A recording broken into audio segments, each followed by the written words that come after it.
네, 여러분 안녕하세요. 오랜만에 찾아뵙게 되는 것 같습니다. 요즘 제가 주식시장 공부를 정말 열심히 하고 있거든요. 그래서 그간 전달해드리고 싶었던 내용들이 정말 많았어요. 하지만 좀 시간적인 여유가 없다 보니까 오랜만에 이렇게 영상을 찍게 되는데 앞으로 시간을 잘 쪼개서 이런 시간들 많이 마련을 해보도록 할게요. 오늘 제가 본 탑픽은 자율주행 관련주입니다. 사실 이제 자율주행 관련주다라고 하면 자연스럽게 테슬라 떠오르시죠? 자율주행 관련해서 이슈들, 그러니까 시장에 주목을 받을 수 있는 모멘텀들을 3가지 정도로 먼저 정리를 해볼게요. 첫 번째는 10월 10일 날 있을 테슬라의 로보택시 공개입니다. 물론 이게 이미 한 번 미뤄졌었던 일정이긴 하지만 그래도 이제 많은 투자자분들 그리고 업계에서 기다리는 만큼 이러한 기대감이 실린다면 자율주행 관련주들이 시장에 또다시 주목을 받을 수 있지 않을까라고 예상을 해볼 수 있는 대목이고요. 그리고 국내에서도요, 강남에서 이 자율주행 택시를 시범 운행하기도 했어요. 이 기사는 보신 분들 있을지 모르겠는데 그렇다고 주가에 크게 반영이 된 건 아니지만 이번 시범 운행이 잘 된다면 앞으로 우리나라도 로보택시 상용화가 곧 되지 않을까, 그렇게 조심스럽게 예상을 해보겠습니다. 자, 그리고 세 번째는 호재라고 하기보다는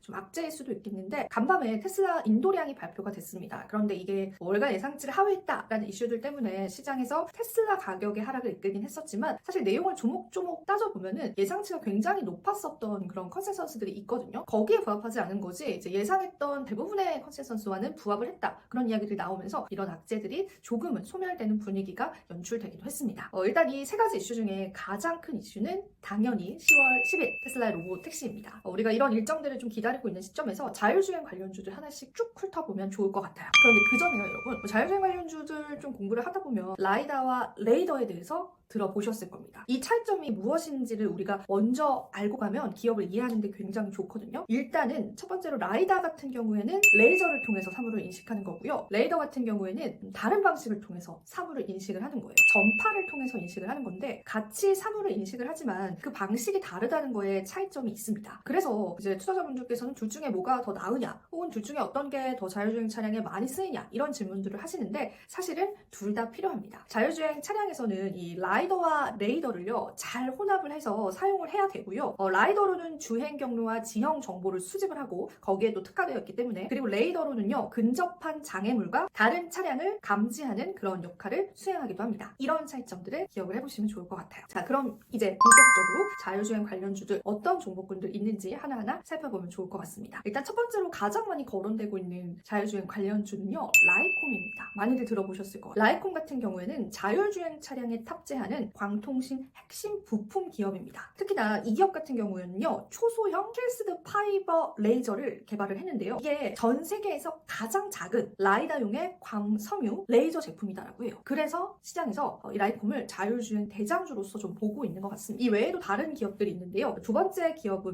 퓨런티어입니다. 많이들 들어보셨을 것 같아요. 이 퓨런티어 같은 경우에는 자율주행용의 센싱 카메라 공정 장비를 만드는 기업이다라고 이해를 하시면 되고요. 세 번째는 슈어소프트테크, 이 기업도 많이 들어보셨죠? 이 기업 같은 경우에는 미션 크리티컬 소프트웨어 시험 건증 전문 기업입니다. 슈어소프트테크도 그 기업명에서 유추해 볼 수 있는 그런 기업이기도 하죠. 소프트웨어 시험 검증 기업이기 때문에 자율주행 관련주로 엮여져 있고요. 그리고 SOS도 자율주행 관련주입니다. 이 기업은 미국의 글로벌 완성차 기업에 적용되는 고성능의 자율주행 라이다를 개발 중인 기업이에요. 굉장히 밀접하게 관련이 있죠. 그래서 이 기업도 자율주행 관련주로 꼽히기도 합니다. 그리고 라닉스도 있습니다. 라닉스는 VTX를 연구하는 기업인데요, 이 VTX가 무엇이냐? 자율주행 원천 기술 중에 하나입니다. 이 VTX를 연구하는 시스템 반도체 기업이에요. 그러다 보니까 이렇게 반도체 관련주로도 같이 엮여있는 기업 중에 하나입니다. 오토엔도 소개를 해드릴게요. 이 기업은 이제 현대차의 사내 벤처 기업입니다. 이 기업 같은 경우에는 자율주행차를 아우르는 데이터 플랫폼 기업이다라고 보시면 돼요. 그러니까 기술 개발을 한다기보다는 이 플랫폼 사업을 추진하는 기업인데 그래도 자율주행 관련주로 엮이면서 시장에서 주목을 받았던 적도 있습니다. 마지막 기업은 스마트레이더 시스템입니다. 이 기업은 4D 이미징 레이더 제조 기업입니다. 4D 이미징 레이더 제조 기업이기 때문에 자율주행 차량과 어느 정도 좀 밀접한 연관성을 가지면서 시장에서 상승이 나와주고 있습니다. 기업들을 쭉 소개를 해드렸는데 테슬라 로보택시 출시를 기다리면서 관련한 기업들의 흐름을 지켜보는 것도 재미있지 않을까 싶습니다. 그리고 만약에 이번에 로보택시에 관한 반응이 굉장히 좋고 자율주행, 완전 자율주행이 성큼 우리 앞으로 다가오게 된다면은 또 관련 기업들 계속해서 주목을 받을 가능성도 있지 않을까 싶어요. 하지만 요즘 주식시장이 사실 좀 어렵죠. 지속되는 섹터도 없고 굉장히 또 시장 자체도 퐁당퐁당하는 그런 느낌들도 있다 보니까 항상 여러분들이 투자를 하실 때는 유의하시고요. 그냥 자율주행 관련주들 이런 기업들이 있다는 정도로 이해해 주시면 고마울 것 같습니다. 자, 오늘은 제가 여기서 한번 인사를 드려보도록 할게요. 자, 모두들 또 좋은 주말 보내시고 되시고요. 다음 주 시장도 화이팅 하시기를 바랄게요. 안녕!